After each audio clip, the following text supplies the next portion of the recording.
heard Linger, the whole thing was fully formed.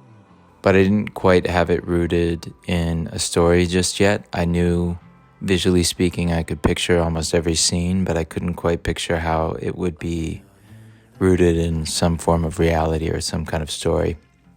Chris and I got on the phone. I asked him about where that song was written and how it was written and where it was coming from emotionally and so on.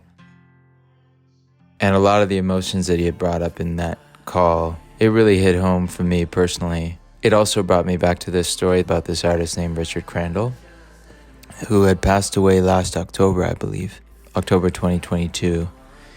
And he was just a really special guy, musician, guitarist, seemingly at the height of his career, and was slowly losing control of his motor function. It just made me question everything, I guess.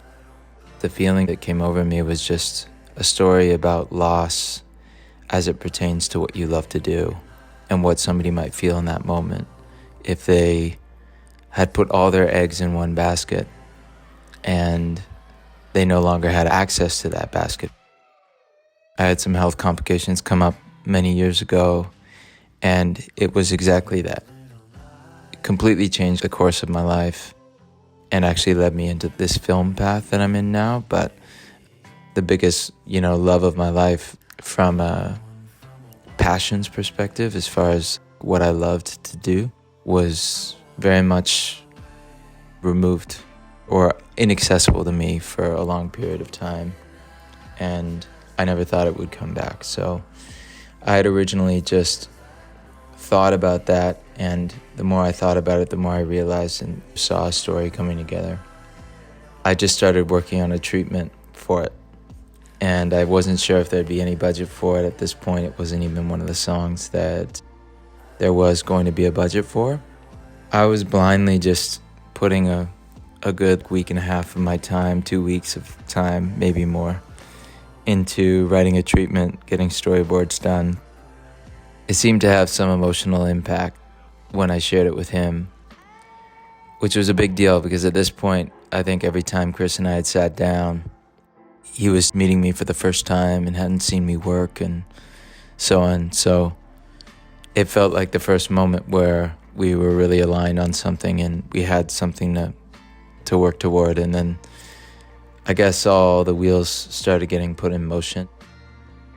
Things started to become real. If you get a really good feeling about something and you're not really sure how the money's gonna work, but something in you is pushing you toward that thing, it's good to throw on the horse blinders and just charge at it and see what happens. And you might be pleasantly surprised with who rallies around you and who wants to be a part of it. Now, I would say that this project in particular was a really special one in that regard. I was just able to meet so many wonderful people and have so many wonderful friendships out of this thing. And that was that.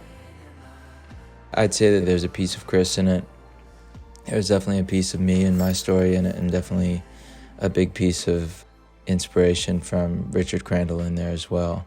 And I'm very grateful to everybody who was able to be a part of this and help it get made.